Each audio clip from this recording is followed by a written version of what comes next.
pagkain. Marami pang overtime. Tawagan ko muna si Engineer. Hello? Hello? Oh, Engineer! Punta ka nga dito. May sadya ko sa'yo. Dalian mo! Uchi! Dami pang overtime. Ano kaya ginagawa ng mga tao dito? Ilang buwan na, ilang buwan!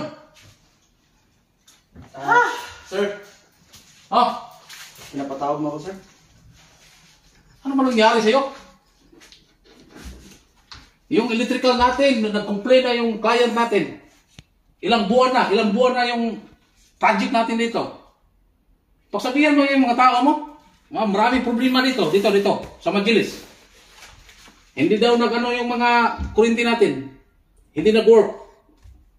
Dito banda sa Majilis. Ano ba nangyari, Engineer? Nagtatrabaho ka ba? Hindi kasi, sir. Kasi inaayos naman ng forma namin yun, sir. Pero sige lang, sir. Magpapatawag ako ng general meeting bukas. I-arrange ko yung mga tao. Pagsasabihan ko kung anong mali. Pati yung overtime natin. Ba't tingnan mo yung overtime natin? Ano ba yung ginagawa ng mga tao dyan? Marami pa tayong i-update ng mga proyekto. Sir, tsaka may update ako sa'yo, sir. Yung sa plano mo kasi, sir, iba kaysa sa akin, sir. Tingnan mo, sir. Ito yung sinasabi mong Majilis, sir. Tapos yung mga ilaw natin doon,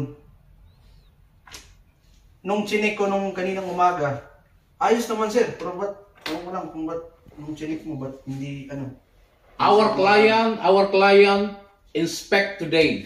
Ha? Nakita mo yun kanina. Nung chinek niya, hindi gumagana yung kuryente. Siyempre, napahiya ako. Anong isasagot ko? Ano mo yung mga tao mo? I-meeting mo mamaya, bukas ng mga tao mo. Sige, sir. At saka sa overtime. Tingnan mo yung overtime. Bakit ang dami ng overtime? Ilan ba yung nagtatrabaho dyan sa Majilis? 15 po sila, sir. Bali, kasi 15 yung tao. 5 sa Majilis, 5 sa dining, tsaka 5 sa Muktasar.